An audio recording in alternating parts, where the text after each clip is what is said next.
Everybody, welcome to Werewolf Radar, the world's and your premier paranormal preparedness podcast.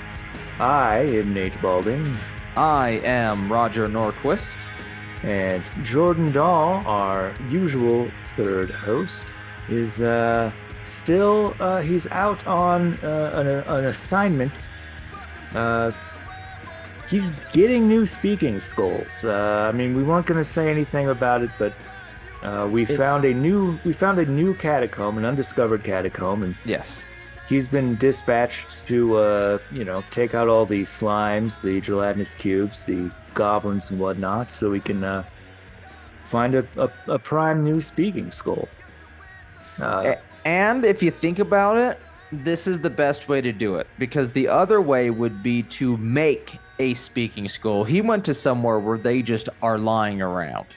Yeah, they're down there. It's the Screaming Cavern. That was how we noticed it in the first place.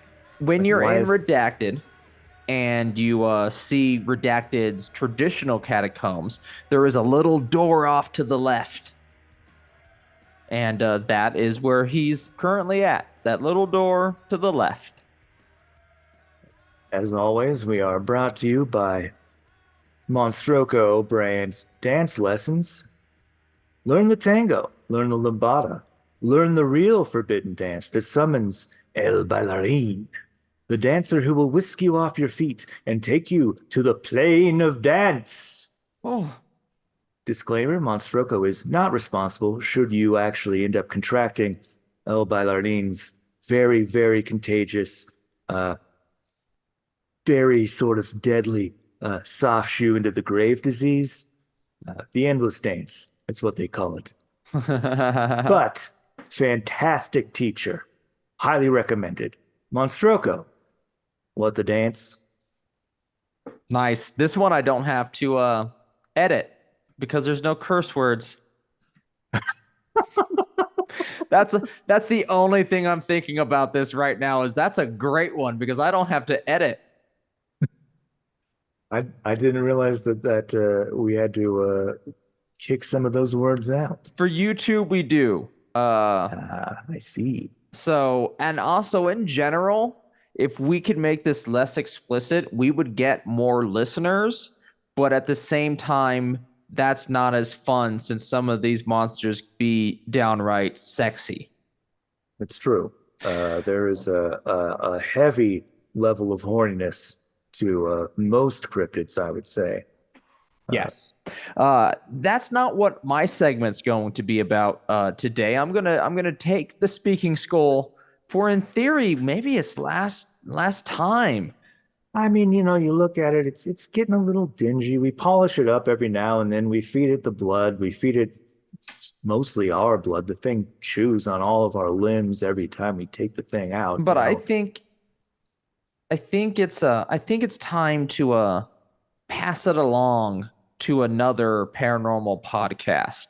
We're gonna fix it up, give it a good last bunker meal, and then give it to someone different.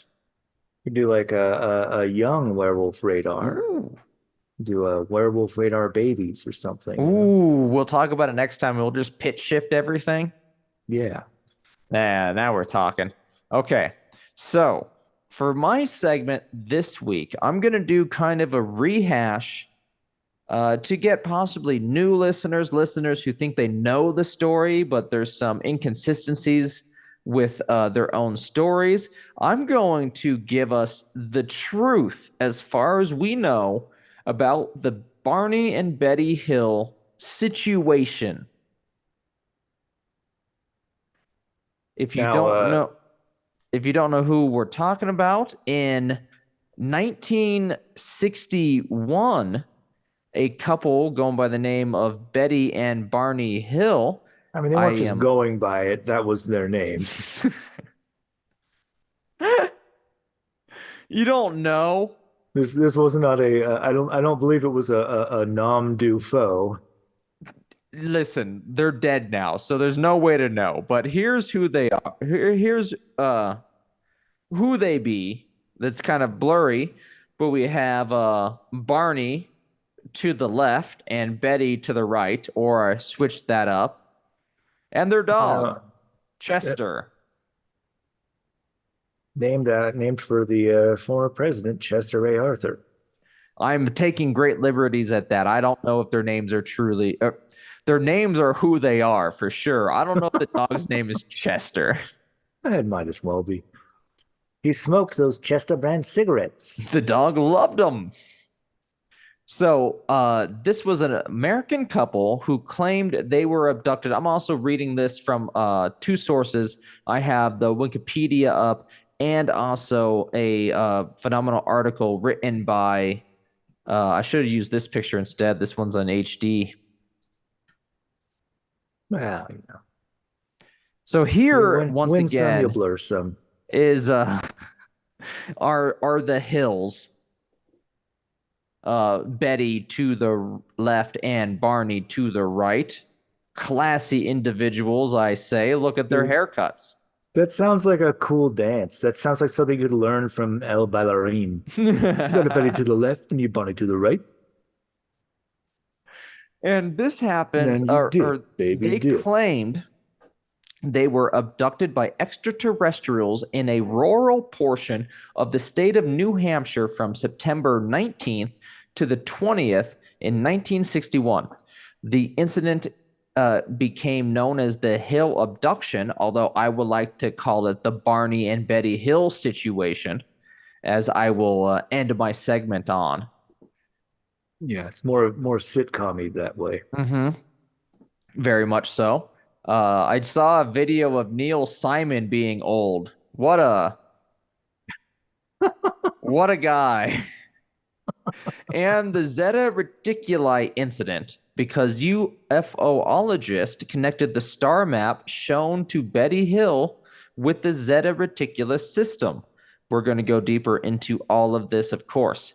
The book that you previously saw, I actually got rid of the image. It's fine. That Betty was holding was the best-selling 1966 book, The Interrupted Journey, about their incident. And then the 1975 television film, The UFO Incident, is also based on their story. Yeah, and it's worth noting that this is really this is the thing that kicks off the UFO craze. You Well, know, it's part of it. It's the culmination, I think, of when we finally get to like, oh, they're coming for us. yeah, like there's been UFO sightings and Kenneth stuff up to this Arnold, point, but Foo Fighters. yeah, this is the first time that we have a firsthand abduction, and like I guess is it a third kind encounter? Is that the abduction? First Or counter is of the it? first kind is when you just see them, they don't see Yeah. you. I think the second, and please correct us in the comments, I'm just going wild here. I believe second is when you see each other. And third is The third under the when shirt, they're up over the bra. close, and it is an interaction with each other. Conscious interaction as well. There's various other requirements. So we get this story from Betty and Barney Hill living life after the incident with this missing time. So after this incident, they just kind of like have a missing a time that they then go to therapy for, and through hypnotherapy for all of its issues, does give us this very interesting story. So according to reports given by the Hills, this is from Wikipedia, the alleged UFO sighting happened at 10:30 p.m. September 1961. The Hills were driving back to Portsmouth from a vacation in Niagara Falls and Montreal, which the Montreal French say it in a way that hurts me. I'm learning French. And wow, just south of Lancaster, New Hampshire, Betty claimed to have observed a bright point of light in the sky that moved below the moon and the planet Jupiter, which she was familiar with. She liked to stare up at the sky, see the planets in her telescope, with her telescope. She didn't get into the telescope. Although, wouldn't it be fun if she did? Yeah, yeah. She turns into a tiny person and climbs on in and puts her own personal observatory. Mm-hmm. That'd be really cool. Books on the ground and on tables. Like she's really getting into the planet Jupiter. Upward to the west of the moon. So this thing's traveling. It's going down, reaching a point that she's familiar with, and then going back up to another point she's very familiar with. While Barney navigated US Route 3, Barney reasoned she was observing a strange falling star. Then it began to move upward, basically switching directions. Which I guess could happen if, say, a meteor's falling directly at you. You know, while it's up there, it's going to look like it's moving up and down. But this is not the case. Well, kind of is the case. We'll go on. Because it moved erratically and grew bigger and brighter, Betty urged Barney to stop the car for a closer look, as well as to let the dog walk out. I could only. Oh, the dog's name is Delsley. Or Delphi needs a Delsey? smoke break. I can only imagine that Betty's all like, "Stop the car, Barney. There's something out there," and he's refusing to. He's like, "No, we're making good time, Betty." And, and then she finally figures it out. He has to if I say the dog's got to piss. Seems a likely scenario. I'm betting that's exactly what happened. So Barney stopped at a scenic picnic area just south of Twin Mountain. Betty, looking through binoculars, observed an odd-shaped craft flashing multicolored lights traveling across the face of the moon.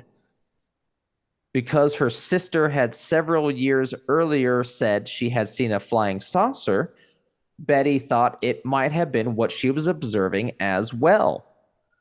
And as we know, it does seem UFO encounters, sightings, seem to be in the family. Right. Through binoculars, Barney observed what he reasoned was a commercial airliner traveling toward Vermont on its way to Montreal, which I'm not saying correctly at all. I tried the Montreal way. Montreal? Royal. Yeah. You got it, Nate, I think. Bravo. However, he soon changed his mind because without looking as if it had turned, the craft was rapidly descending in their direction. And like I was saying earlier, it could have been moving up or down or whatever if it was coming at them, which it seems it now is or always was. The observation caused Barney to realize that this object was a plane, that this object that was a plane was not a plane. That's probably for the best. I mean, if the object was a plane coming for you, Yes. that is a plane about to crash into you. So they tell the dog to wrap it up, get in the fucking car, and they start going down the road. It's quiet, isolated. No one is here at all. But kind of difficult enough to navigate to where they have to drive somewhat slowly through what it says the Franconia Notch. And here they observe that this object is coming a lot closer. At one point, Wikipedia says, the object moved above a restaurant and a signal tower on Cannon Mountain and came out near the Old Man of the Mountain. You know that quarter? That has an engraving of this mountain. I'm actually going to show it to us. Old Man Mount. The state quarter Yeah. has the mountain? That's Yeah. interesting. You don't, yeah, it's got the mountain on it. Everybody knows Cannon Mountain. So this It's the one that famous opens mountain, up and there's a fucking cannon inside. this mountain right here is where they see it come out of. It goes behind this whole thing. They think it's gone, and it's all like, no, I was just going around the mountain. We can probably see you using our advanced technology. Anyway, do you guys see the Yeah. man? Look at him. He's all stoned face. All right, I'm out of here Okay. with my puns. Yeah, you can kind of see a little face in that mountain. It's Let me go back to not that article, but the Betty and Barney Hill one. Barney testified that it was at least 1.5 times the length of the granite cliff profile, which was 40 feet long. And it was rotating. The couple watched as it silently moved erratically, bouncing back and forth in the night sky. They continue. They're now at Indian Head, and the object is rapidly descending toward their vehicle. This causes Barney to stop right in the middle of the highway. now does it say that he like stops on his own He volition stops on or his own volition. okay. It's But not I do the thing where the think car like shorts out. there he and we can listen to the tapes if we want. I should have found those tapes because they're out there. But I do believe that he says it is something to the effect that the lights grow brighter and that he has to stop. Okay, like he's blinded. Yes. So lots of ways to take it, but I think the best way to interpret that is definitely it's in front of him and getting larger. And now, like the headlights, like if a car is coming at you, it's gonna get bright up until that moment. There could be a craft right in front of him. He has to stop. It's in the highway, I think is how we should think about it. This huge craft uh hovered 80 to 100 feet above the hills. So not in the highway. Should have read on to the next sentence. Sorry, everyone. I got excited. But it's bright enough to where like it's not safe to drive. As I said, these roads, especially if you've been to this part of the country, it's some of these roads are 2 lane, thick woods, and sometimes some crazy turns. You should pay attention and see what's in front of you, let alone wild deer jumping in front. And now, see, I say turn your lights off, turn your flashers on, make it an amusement park ride. So this ship, like I was saying, 80 to 100 feet in the air, filled the entire view of their windshield. If you want to know the windshield length, look up the windshield length of a 1957 Chevrolet Bel Air. Bigger than you'd think. It's, everything was back then. That's when America was great. Back when our cars were just going through people made of steel, killing both the person on the outside and the inside. The ship, however, reminded Barney of what he said was a huge pancake. Yeah, I mean that's not dissimilar from Kenneth Arnold's description of his UFOs. Carrying his pistol in his pocket like a good American, he Hell stepped yeah. away from the vehicle and moved closer to the object. Using the binoculars, Barney claimed to have seen 8 to 11 humanoid figures who were peering out of the craft's windows and all looking at them. In unison, all but one figure moved to what appeared to be a panel on the rear wall of the hallway that encircled the front part of the craft. Barney can see fucking in this craft. The one remaining figure continued to look at Barney and communicated to him somehow. What Barney Semaphore. says is telepathically, but that's how we interpret it, to stay where you are and keep looking. Do you know what we've pulled you over today? This is also what they saw. This is the craft, everyone. All right, yeah, so I mean it's pretty close to your like classic flying saucer, although it's a lot more flat. It is closer to a pancake form, like Barney said. But a fluffy pancake, a good thick pancake, Yeah, thank full of you. windows. A griddle cake, if you will, nice and Yeah, fried. Or do you also not? Are griddle cakes a pancake? Please tell me in the comments. My girlfriend says no, but that's the only thing I was taught. I'd like to know myself. She says no. Anyway, back to this story and not have my emotional destruction this week. Using binoculars, we see the characters peering out him. They communicate, you need to stay where you are and keep looking. Barney has a recollection of observing the humanoid forms wearing a glossy black uniform and black caps.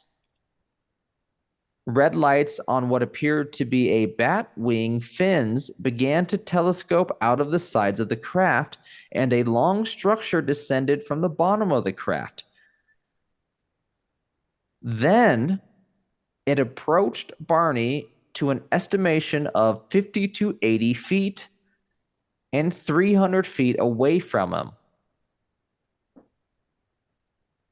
Barney reported to the National Investigations Committee on Aerial Phenomenon to their investigator, Walter Webb, that the beings were not human. He says beings were somehow not human.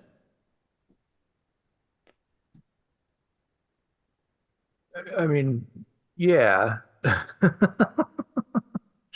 Aren't they pretty clearly totally alien? So they arrive home. They state that they had some odd sensations, impulses they can't explain. Uh, their Betty insisted their luggage be kept near the back door rather than the main part of the house. Like these weird things. Their watches never worked again. Barney said the leather strap for the binoculars were torn.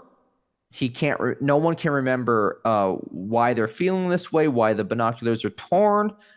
The toes of everyone's shoes are scraped. Barney is compelled to examine his genitals.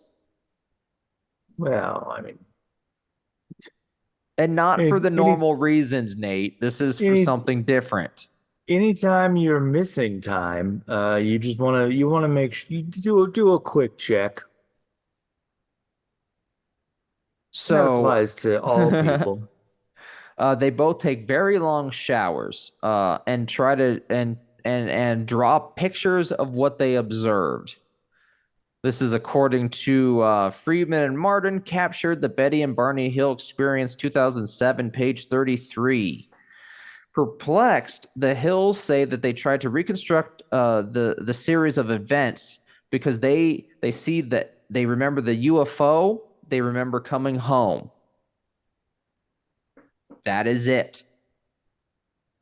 Immediately as they're doing this, they hear buzzing sounds, and their memories are instantly incomplete and fragmented. They can remember up to a point, the fragmentation begins, and then they remember after at a certain point they remember stuff, but not a moment before and after these 2 points.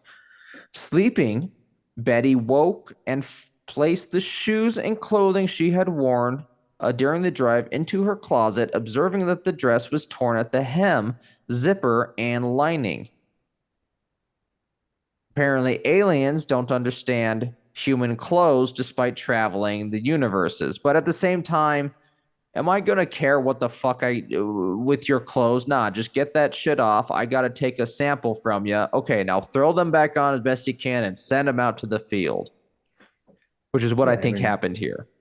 a doctor would just cut your clothes right off if they really needed to get in there. Exactly. Later, she retrieved the items from her closet and noted that they now had a pinkish powder on them.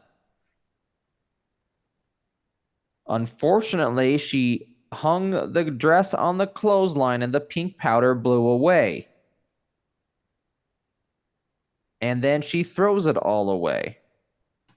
But then changed her mind and retrieved the dress and hung it in her closet. So, of course, this is a hard dress to get a lot of evidence from, which never really brings us much to go on in terms of physical evidence. All we know is that she liked it enough that after it had been in the trash, she decided, I'm gonna fix it. Yes. So now they have very bad dreams, Betty mainly. These dreams, experiences them with levels of detail she has never had. They're very intense. After the fifth night, they stop and never reoccur. Although she can't stop thinking about them. That's kind of interesting too, like that there's a time limit on the psychological damage the aliens inflict on you. Yes. Now, a month, 2 months later, I can do math barely. Uh, in November of that same year, Betty begins writing down the details of her dreams that she can remember. In one dream, she and Barney encountered a roadblock, men who surrounded her car. She lost consciousness and struggled to regain it. She then realized that she was being forced by two small men to walk into the forest at night and seeing Barney walking behind her, though she called to him and he seemed to be in a trance. The men stood about 5 feet to 5 feet 4 inches tall and wore matching blue uniforms with caps similar to those worn by military cadets. They appeared mainly or nearly human with black hair and dark eyes, prominent noses, blushish lips, and their skin was grayish in color. So this is like the kind of aliens you would see on the original Outer Limits series. Yeah, Like, but all the well, shorter ones. yeah, we'll just get some people and put some stuff around their eyes, and that's obviously they're from another world. Yes, if Scooby Doo has taught me anything, is you put a dress on something or a uniform on something with a hat, people are going to take it as a human. She said then that she and Barney were taken to their car, where the leader suggested that they wait until the craft's departure. They did so, then resumed their drive home. Now let's deal with the probably most famous part of the hypnotherapy sessions. This is done by a Dr. Benjamin Simons.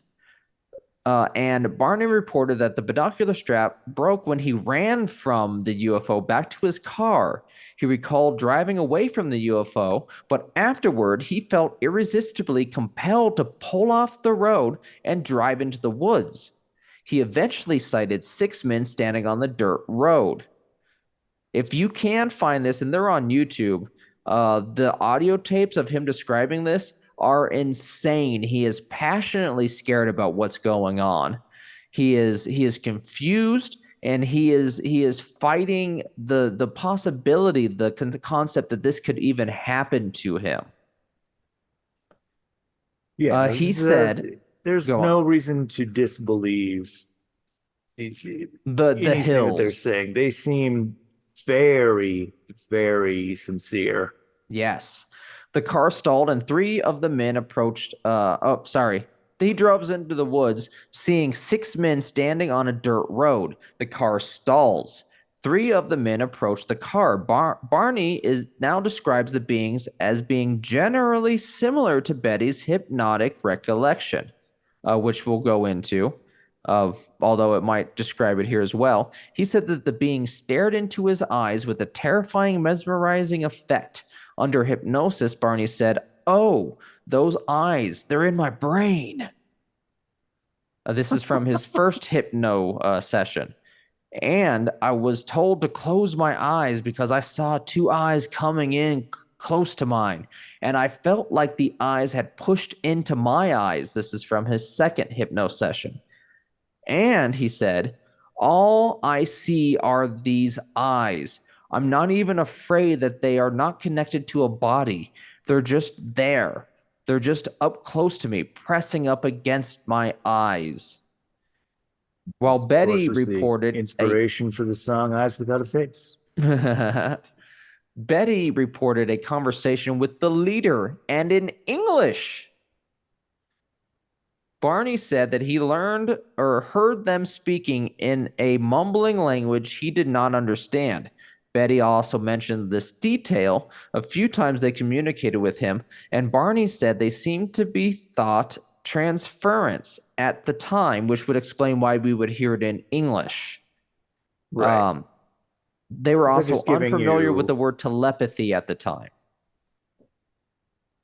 well, they were telepaths. Now, Yeah. Barney or Betty describes aliens that we now know truly as the Greys. Small torsos, big heads, big eyes, gray skin, suits, as we discussed. Although in Betty's, I do believe they are silver-ish versus the black that comes up with Barney's. What's interesting about Betty, however, is that she also ends up drawing a star map. Yeah, this is wild. They show her a whole bunch of stuff aboard the ship. They like show her a map Yes. of where they're from, and there's no way for her to really even recognize where it is. It's in a complete, it's from a completely different perspective than you would have from our This planet. is not from Earth. Yes, thank you. Yeah, Here is the star image. Betty Hill star map 1964. Yeah. but somehow it's been extrapolated. You can like this star map is accurate still somehow. Yes, and that is due to our ability now to move the camera in star simulations at this time and through the billions of stars. Stars that are not stars. I'm talking about galaxies that look like stars and shit. The night sky is beautiful. Stare up into it, everyone. But Tell it your secrets. they put the stars together and found this, as Nate says, perfectly with the sun. That's our sun. That's the sun.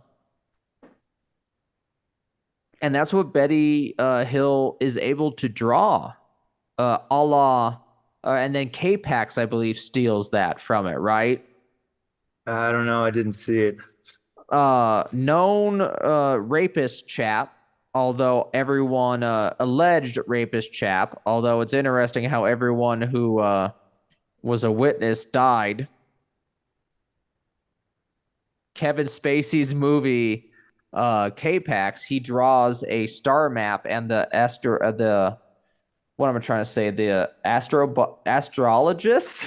Astrologist I'm trying to or put too many verb or astronomer or yeah, astronomist, I astronomer guess. is all like, yeah, that's a real star map, and like six of us can draw that map. Like, there's only like seven people in the world who know that star formation to draw that map. And you can get lucky, of course. There's lots of stars, but it's fishy. It's weird. There's a lot of coincidence that then is all like, well, is that coincidence not correlational or is it causational?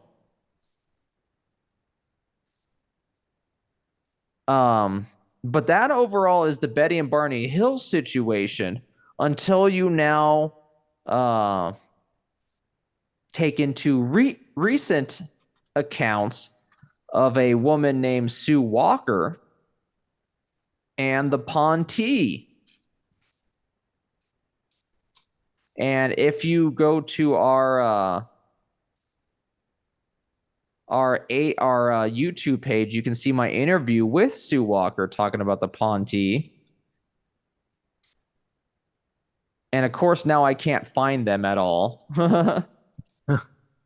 Well, suffice it to say, they are the Greys. It's They are the likely that Greys, yes. this is the same species of alien that Betty and Barney Hill would have encountered. Yes, I finally found the image. I know a lot about them, actually. They like to paint, they like to sing. They're very, what am I trying to say? Joyful. They're very joyful. They're very into human arts, and everything. Here is a SoundCloud episode. You can find more, but in the terms of a live production, I might add some more of this in the actual editing. But this is a podcast about the Ponte, kind of like the one I did, but I interviewed her. I wasn't afraid. But that's a Ponte. I believe that is Radar with a happy face. They take human names. Radar, of course, loves MASH. And the Ponte are the ones who abducted Betty and Barney Hill for what they have told Sue Walker is a what we would consider a health check, like what we do with animals in the zoo, what we do with animals on the safari that we have tagged. We just kind of hit them with the trank gun, do some medical examinations on them. Of course, this is invasive, but it is something that they're doing for research and to make sure, you're okay. But that's what the Betty and Barney Hill situation turns out to be, but a situation of health care on that couple by the Ponte. The barometer for world health from our caretakers that we don't know exist. But that's going to wrap up my segment. I don't have a name for it, but I laid down a lot of information. I perhaps even spoke too long now that I see the time. No, I think it's fine. Close to perfect. Dude, people are just 6-hour episodes of podcasts now. We're okay to stretch a little bit outside of our own ADD and schedules. But I will now pass the unfortunate speaking skull one last time, and maybe we'll have a new one for when Jordan comes back. Little denty. He's been with us for a while, and it is my fault. I did leave him out in the hail, so those dents are my fault. We can just take him to an auto body shop and they'll hammer it out. It'll be fine. We'll put Cars some and Bondo Skulls on there. Yeah. Over on Federal. Cars and Skulls. It's the rockabilly shop. By the way, according to kitchen.com, yes, a pancake can be called a griddle cake, a hot cake, or even a flapjack. Sometimes a griddle cake can be smaller, similar to the handheld-sized offerings over the pond, than the enormous plate-sized pancakes you get in a diner. So, griddle cake, pancake. All right, looks like I just won an argument. Well, I mean, I don't know how much it'll behoove you to bring it up. It'll behoove me a lot. That's the only way you win, and winning's the whole point. Fair enough. Fair is enough. So, I was trying to figure out if there was such a thing as death rays for reals, And I mean, like, we all know that, yeah, there are, of course. There's the Tesla one. So I ended up this week taking a look at some real life crazy science fiction weapons. All right. But yeah, we'll start off with here's a little bit of death ray history. It all kind of starts really with Nikola Tesla. is the only guy who has like a real one, quote unquote. He has the Like plans for it. yeah, yeah, he could develop he calls it a death beam, and I'll tell you why. Uh, he claimed to have invented a death beam, which he called Teleforce, in the 1930s. Although people had been trying to invent death rays before this, but I don't believe anyone had actually figured it out at all. Not like They how weren't, Tesla was gonna figure it out, man. yeah. And anyway, he continued to claim that he built this thing up until his death. He was adamant that he built a death beam. He explained that, quote, this invention of mine does not contemplate the use of any so-called death rays. Rays are not applicable because they cannot be produced in requisite quantities and diminish rapidly in intensity with distance. All the energy of New York City, approximately 2 million horsepower, and I believe that's in the 30s. So imagine how many horses are running New York right now. It's going to be hundreds of millions. Just underneath in Yeah, little horse wheels making the just city run. enforced constant dressage. Also, can Uh, I say that this image I found is from a parallel universe or fan universe where Serbia wins World War One because Tesla invented the death ray in Serbia. And the headline is if Tesla haven't hadn't invented his death ray, World War One could have dragged on for months. months even. Okay. This is like a weekend bore. With the death ray, yeah. Uh, Anyway, the quote goes on, all the energy of New York City, approximately 2 million horsepower, transformed into rays and projected 20 miles, could not kill a human being because, according to a well-known law of physics, it would disperse to such an extent as to be ineffectual. My apparatus projects particles, which may be relatively large or microscopic dimensions, enabling us to convey a small area at a great distance, trillions of times more energy than is possible with rays of any kind. He hates the ray. Many thousands of horsepower can thus be transmitted by a stream thinner than a hair so that nothing can resist. Tesla proposed that a nation could, quote, destroy anything approaching within 200 miles and will provide a wall of power in order to make any country, large or small, impregnable against armies, airplanes, and other means of attack.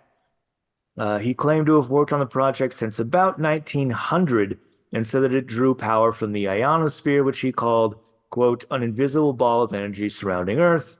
He said that he had done this with the help of a 50-foot tall Tesla coil. So that's your classic Tesla death fantasy, death battle fantasy. And we've only really gone up from there. Uh, so here is an article. This is five real life weapons straight out of a sci-fi movie. And this is kind of some wild stuff that you're probably eventually going to see used against you. First up, we've got the speech suppressing gun. If ever there was a weapon made to fit Big Brother's world to a T, this is it. Let's say someone doesn't want to hear any more of your opinions. All they have to do is point this weapon at you and pull the trigger. This gun was designed by Japanese researchers to silence people by messing with their heads. But how exactly does it work? Just, I imagine it works the same way that, for the same reason that, like, you have to have the disclaimer in front of all anime now that's like, if you have seizures, don't watch this cartoon. Sure. Except it's inside your skull. Within a distance of 100 feet, a directional mic perched on top of the gun picks up whatever the target is saying. The boxy directional speaker that makes up the bulk of the weapon then plays the sound back, with a 0.2-second delay, effectively inducing delayed auditory feedback, a phenomenon caused by the echo of your own voice that interrupts your thoughts and renders you speechless, which is fucking insane. While it's true that the weapon could be used to ensure silence in places like the library, it could also be used to silence protesters, important political figures, and other people who might actually have important things to say. Talk about an Orwellian nightmare come true. This But next one, but the thing about that gun is, isn't it audible?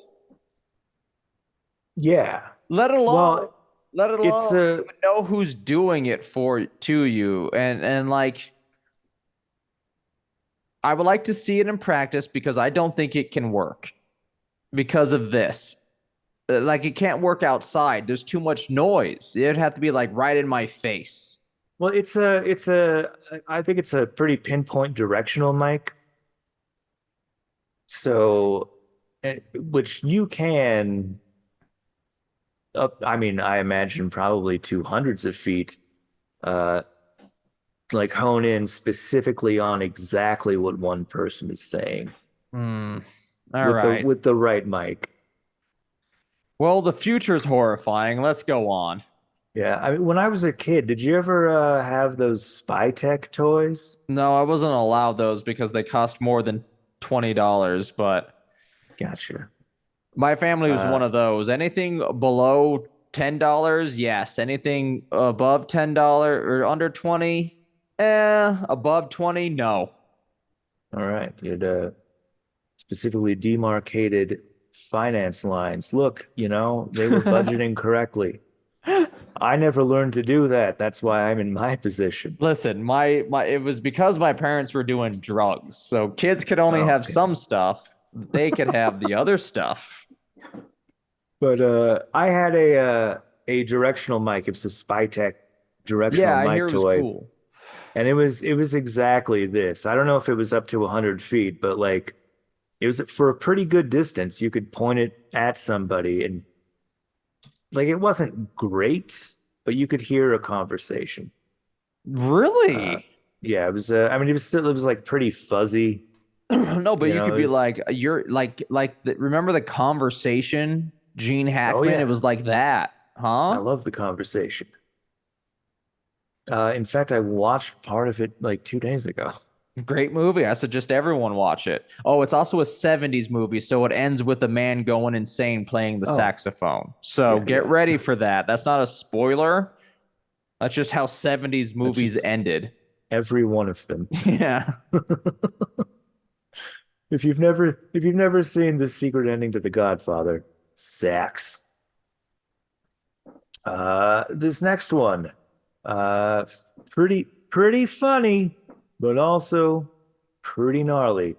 This is the vomit ray. Ooh, the green note. Yeah. Most of my vomit's green. I don't know about you guys. Well, yeah. I mean, it should be. That's your bile. I mean, you really shouldn't be vomiting bile, but if you are, green is the best one, I think, to do. The weapon could also prevent you from speaking your mind, but it's because you're going to be too busy to talk while you're throwing up your lunch. Back in 2007, the US Navy signed a contract with a company called Invocon to develop a weapon that uses radio frequency to affect a person's sense of hearing and equilibrium. Anyone hit by these waves, which, by the way, can pass through walls, which is very funny to hit the neighbors in the duplex, uh, is expected to throw up and experience severe motion sickness, effects that were proven when the company demonstrated the weapon on a very unlucky individual. In the same year, the Department of Homeland Security's Science and Technology Department awarded $800,000 to a company called Intelligent Optical Systems to develop the LED incapacitator. It's a fancy flashlight that emits a rapid pulse of different colored lights to induce headache and dizziness, with vomiting as one of the possible after effects. I mean, ouch. This is for everybody at home. You know, if you're if you're a DIY person, an Etsy cat, Yeah, I have the want to schematic up. Build at it. yep, want to make your own puke-inducing weapon? A couple of hardware hackers built one for $250, called it Bedazzler, which I mean, it's Hilarious. copyright infringement, but whatever, as long as you're What not are they selling gonna it, that's do? fine. Come at them? I'll Well, make they're them going to be, throw up. yeah, exactly. You can't sue me if you're throwing up. And even posted instructions you can follow online. Part of Bedazzler's official page reads, that is at ladyada.net/make/bedazzler. Yes, this project does indeed cause nausea, dizziness, headache, flash blindness, eye pain, and occasional vomiting. So don't use it on your friends or pets. I didn't even think about using it on a pet. It's I much mean, more I only mean. thought about using it on my friends. Although if you're building the Bedazzler because you're probably an evil overlord in training, we doubt you're going to take that advice. Very funny article. Anyway, here's how you buy it, or here's how you make it.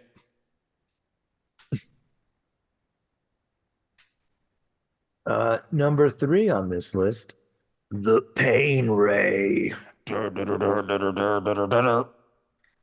More formally known as the active denial system, the pain ray is a weapon developed by the US military that can, wait for it, cause excruciating pain by emitting high-powered waves similar to those from a microwave oven. Developed by the Pentagon, the system is composed of huge vehicle-mounted plates. It was deployed in Afghanistan in June of 2010 and pulled back just a month later without ever having been used. So I bet they spent $1 billion for that thing that they decided not to do. Because bullets work better. I suppose that's very true. I don't like war. I don't think it should exist in a civilized society. But in a pure economic standpoint, this Sure, seems like probably. it can take down one person at a time. Oh no, this is like it's a giant like vehicle mounted Yeah, I like have it on the screen. pain. It's Yeah. uh it's I think pointing it's towards one person. I mean, you could definitely point it at one person, but I think it's for like crowd control. It's unclear Bullet whether the works mil better. it's true. Cheaper. Bullet's also scarier. Far more likely to run away from a bullet than a pain ray. Truly, look at that guy on there. He's all like, "Come at me with your infrared. I don't care." Chest open, ready to take it. He's a hero. He is, man. He is. It's unclear whether the military's plan to develop a rifle version of the system ever panned out, which I'm sure that they're still working on if they didn't do it. However, a smaller version of the pain ray called Silent Guardian was developed by defense technology company Raytheon and is currently available for use by law enforcement agencies. So, you know, that'll be coming to a block near you if it isn't already there. While the ADS reportedly never saw action in the battlefield, it went through 10,000 trial exposures involving real people. The test subjects reported feeling like they were on fire a few seconds after being targeted, but the agonizing pain vanished as soon as they stepped out of the beam's way. So I guess that's the one way to go is you just like take one step to the left and you're Yeah, see? fine. Like I said, it's pointing at one person, Nate. Let me bring the diagram up again. The weapon was only designed to inflict pain and not actually burn anything, but around 0.1% of the test subjects reported blisters caused by second-degree burns. This one, oh, and go to our friend Vladimir Putin. Is there a Oh, weapon that he won't pretend Putin. to have built? This is the mind control gun, The mind control which, gun. I love it. again, it seems more like Vladimir Putin would just use the actual handgun and say, "You're going to do what I tell you to do." Not even pull out the gun, just be like, yo, I'm Mr. Right. Pooster. You just know that he has one. Putin recently admitted that the country's, and this is, I think this article's from 2021. So, recently admitted that the country's government created a gun that can put people in a zombie-like state, at least for a short while. Russia's mind control gun attacks a target's central nervous system with electromagnetic radiation and is designed to be used for crowd control. While the government's keeping mum about the details, previous studies about the effects of electromagnetic radiation on the brain revealed that one of its possible effects is, in fact, implanting thoughts and suggestions into a target's mind. I have no, there's no way that that can be real. I don't I understand how mean, it that could works. be in like an Inception type thing. Like, let's say this gun I have on the screen. You you can shoot an image. Like we can reconstruct images from the brain. So I guarantee you we can probably shoot that image in the brain. All right, okay. And maybe that's what it's doing. Like the same signals we use to recreate an image you're thinking Right. I mean, about, it's we all it's shoot all something that electrical makes signal, that but happen. right, right. Well, maybe he's got a mind control ray. Good thing these scary zombie guns are confined to Russia and have not yet appeared in the United States, right? Well, actually, in 2008, a U.S. company called Sierra Nevada Corporation announced that it was going to start producing the Medusa ray gun, a weapon that uses rapid microwave pulses that your brain perceives as extremely annoying sounds. Soon after the company introduced Medusa, independent scientists came out to warn people that the weapon can't produce sounds annoying enough to disperse crowds. This is great unless it shoots strong microwave pulses that can literally fry your brain. This article goes on to say at least the Russian government was able to successfully test its zombie gun on real people. Though to be fair, we're not exactly sure if any brains got fried in the process. Yeah, I'm sure he microwaved some brains, and that's why they then acted like zombies. It's very possible.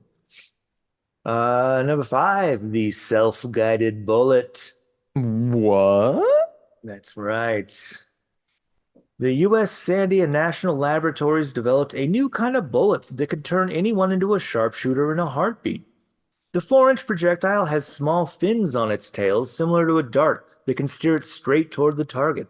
As long as you shine a laser beam to what you want to hit, the sensor on the bullet's nose can follow it, even in the midst of strong winds and even if the target is up to a mile away.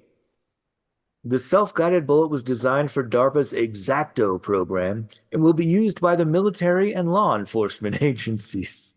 Sure. Of course it will be. Why does Uh, law enforcement need the super sniper bullet? they don't. Like military doesn't need it either, but let's say I'm a tanky for some fucking reason. Sure, I can see why a military sniper needs it. I guess I can see why rare cases of the police would need it, but we know normal police are going to get this, not like hostage situation police, you know? Right, right. Then there's a little section about laser guns. And this is about Ooh. how we're not going to have laser guns. It says there's several reasons why sci-fi laser weapons will never be possible. Go For fuck yourself. Go starters, fuck yourself in your fucking ass, man. Sorry, I know we were gonna do like a normal episode, but without cursing, but this broke me. well, don't worry. I'm just gonna say this, then I'm gonna have a little rejoinder. All current weaponized laser technology uses wavelengths of light that are invisible to the human eye. They can cause damage to a target, but you'd never be able to actually see the damaging rays the weapons generate. Uh, so I mean, really, what they're saying is like you could do damage, but it won't look cool. Like it won't look like a blaster. That's Second, fair. since lasers travel at the speed of light, even if a visible laser weapon were conceptualized, you'd never actually be able to see the distinct glowing bars that are so common in futuristic firefights. But then there's also the thing where Tesla was talking about how a ray gun, the laser would could be dissipated. basically, depending on the distance that it has to travel. However, on a different page, I found an article called "The Laser Wars Are Coming." All right. Sharp contrast. Let's go. And then they also talk a little bit about Star Wars, which is kind of what everyone wants. And I was gonna However, say, I think the Star Wars one truly is like a slow moving rail gun, like plasma gun. Like that's heated plasma. That's not a laser.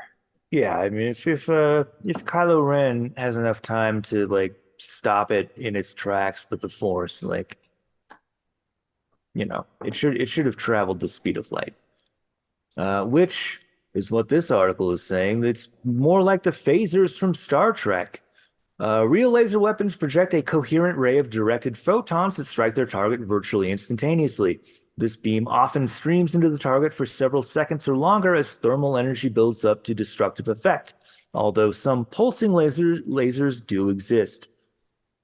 However, unlike the weapons in Star Trek, the rays from high-energy anti-material lasers for use in the atmosphere are silent and generally invisible, and they usually operate at an optical wavelength indiscernible to the human eye, which we've mentioned. Today's laser weapons are more likely to burn a hole in a target or cause it to combust rather than vaporizing it. And it says, why use a laser instead of a bullet, shell, or missile? Well, to begin with, obviously, it goes at light speed and is unaffected by gravity, largely unaffected by gravity. It's Yeah, a but small like for factor. the average human, bullets moving pretty fast too. Right, but I mean, they're talking about using this for hitting like incoming rockets and artillery shells. You could destroy them in the sky, I guess uh, easier than or sending artillery. yeah, or like shooting a rocket with your handgun just at the last second. Laser precision could also be handy for disabling ground or sea vehicles without killing their occupants. Of course, a soundless, invisible, and recoilless weapon is also pretty stealthy if you get close enough to use it. They also talk about how it could be pretty cheap. You talk about what it costs, it's millions of dollars for anti-ballistic missile interceptors, or like, things that you would use to like nail out drones or whatever. Yeah. The energy consumed by a laser weapon might cost as little as $1. Because I mean, basically, you just hook it up to a generator and fire at will. So yeah, there will be laser weapons. There are, in fact, laser weapons. We're just not using them as much as we will in the In near the laser future. wars. Yeah. So I do want to finally talk about this last thing known as the Rod of God. Nice. I also found a cool image for the laser wars. So this first thing, it begins with the Air Force's Project Thor. This is from a little while ago, I believe.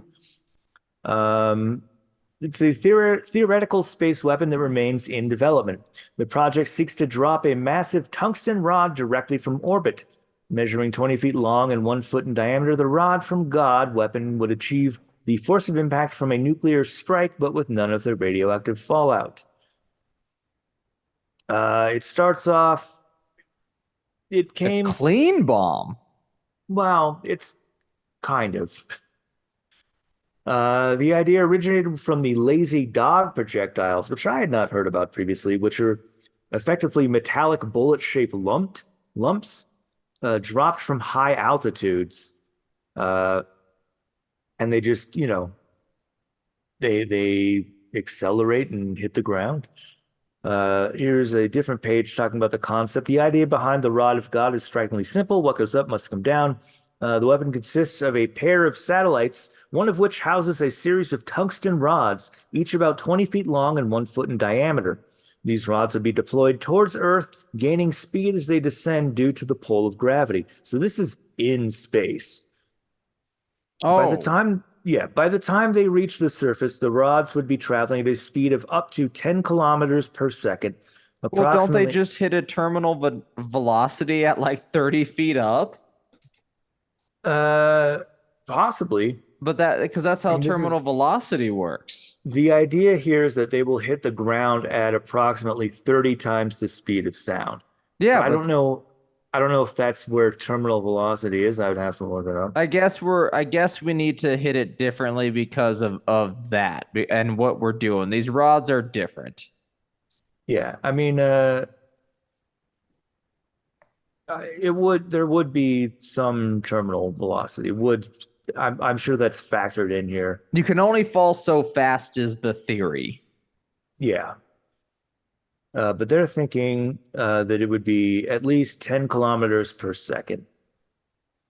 Uh, I mean, Okay. that should be shouldn't that be per second squared, maybe? I don't know. That's the fast speed. Yeah. It was Uh, unsquared or unsquared. That's pretty fucking fast. yeah, it's fast no matter what. Um, I guess I'm just thinking of gravitational Our chat velocity. says Cheesebot in there is all like that's an asteroid strike, basically.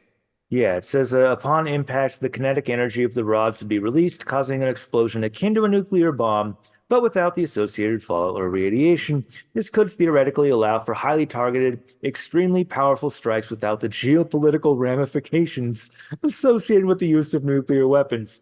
Of course, there would be the ramifications of having just murdered hundreds of thousands of people by destroying everything in, whatever the A radius is. small asteroid. Asteroid's a misnomer, okay? Asteroids are small too. Meteorites are very little. But an Uh, asteroid, I think, is the size of a car. right. Well, and this is like these tungsten rods are supposed 20 to be by they're 1, like 20 they're feet about the long. they're about the size of a telephone pole. Whew.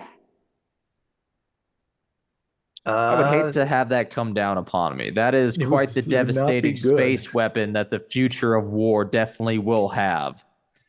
So here's why we're not using it yet. But who knows? Firstly, the cost launching a kilogram of any material into space currently costs thousands of dollars. Considering each tungsten rod would weigh several tons, the cost to deploy a single rod of God could run into the billions of dollars. So you really, but also if it hits with a nuclear-sized blast of energy, what does How it much cost are to make a weapons of nuclear war weapon? already? Yeah. Secondly, there are significant technical challenges. These include the precision guidance required to hit a specific target from space, the materials science needed to prevent the rod from vaporizing on reentry, and the complexity of maintaining large, heavy objects in orbit. Thirdly, legal barriers. No, Thank no one God. wants to have you launching a satellite weapon of doom. Well, that's the Outer Space Treaty of 1967 pretty much explicitly says that. The Yeah, United States space is free land. it prohibits placing nuclear weapons or any other weapons of mass destruction in orbit, installing them on celestial bodies, or stationing them in outer space. Whether or not kinetic bombardment systems would violate this treaty is a subject of debate. Not I would really. It say, seems to be a far of a no, according to that tree. yeah, yeah. This is definitely a weapon of mass destruction. Uh, Also, the rod of God. Come on, man. It's my Joe Biden impression. Come on, man. Come on, man. I want ice cream. You can't be using these. But yeah, that is the future of weapons we'll use on ourselves before we use them on aliens. Because we won't understand the physiology of aliens well enough to make them vomit from our vomit weapons. God, could you imagine us though trying it? Them Oh, I can laughing, imagine them trying getting it. Yeah, weirdly yeah. sexually aroused from our vomit weapons. also don't have a name for that segment. I guess we'll call. I mean, the rod of the. Oh no, the pod from God. That's what we'll call that segment. The pod from God. Pod Bravo. cast from God. All But yeah, right. that's the end of the episode, I do believe. It is. We're almost to episode 300. When Jordan returns, we'll get there. But right now, we're stuck in 299 land. All right, I yeah, we're don't in know the for how long. liminal space. Well, however long it's going to take him to clear that catacomb and harvest some of those skulls. Yeah. But Maybe we'll some of the make other it. bones in there. We'll make it. We shall make it. If you like what we do, though, give us a 5-star review wherever you can. 5-star review lets other people find us with greater ease. It tells people that you like the show, and other people might like the show. And it's, I think, still the greatest way to help us as a small independent podcast. Let's make us a real size podcast to where me and Nate and Jordan can go to catacombs across the world to record, huh? That would Exactly. They be have the weird. acoustics are fantastic. If you want some merch from us, check us out at check us out at our website, werewolfradar.com, and we have a merch store. You can get the new the new Spaceman Joe t-shirts. Or another option for you is if you head to our Patreon at patreon.com/werewolf radar, you can have some great paranormal extras, such as extra episodes called the Grave Nuggets, which Nate curates by hand, not curates, makes by hand with the freshest ingredients. We just did cosmic conveyances, vehicles of a cosmic nature for a good, hour? Phenomenal episode. Something like that, yeah. You also get paranormal merch with art designed by Jordan and updates to the video game I am making, which is going to be insane. It's going to be the only 16-bit game to be 100 gigabytes. So clear some space off your hard drive. Right. Buy a whole other tower just for this game. Just for this game, 16-bit once again. It's not going to be graphic heavy. It's just a lot in there. Mostly farts and curse words. Yep. But And I think rage I think that's it, really. Check us out all on our socials. Jordan's really the main one on there, so hit him up on the socials. Razor Lou. Show the love there wherever you can. Our Twitch, that's where you'll find me and Nate the most. Truly playing D&D now Wednesdays. Twitch.tv/werewolf_radar. Yeah, and that's only if you want to tune in live. You can they're watch the recorded VODs. on there. Yeah. You can hit the follow button. You can watch the VODs. They're good for 30 days. So it's an up-to-date adventure. Get onto it. We're in hell, and our DM's trying to get us out of hell, but I'm like, let's force freedom on a dude who doesn't want it. And is also technically free. Let's give him more freedom. It's a colonial project. Free hell. Now, we play the bandit Night Bastard in our D&D game, and we have solved some situations by rocking more often than not. Performance skill check. We found a reason for it, everyone. All right, that's going to do it, though. On the count of 3, let's do 2 sign-off lines, because I had no news. Let's do our super-duper secret sign-off line, followed by the main episode one. On the count of 3, one, then the other. 1, 2, 3. Suspect the void, space persons whomever. While you're punching the sky, Spaceman Joe. I put it together in my brain there. All right. Done.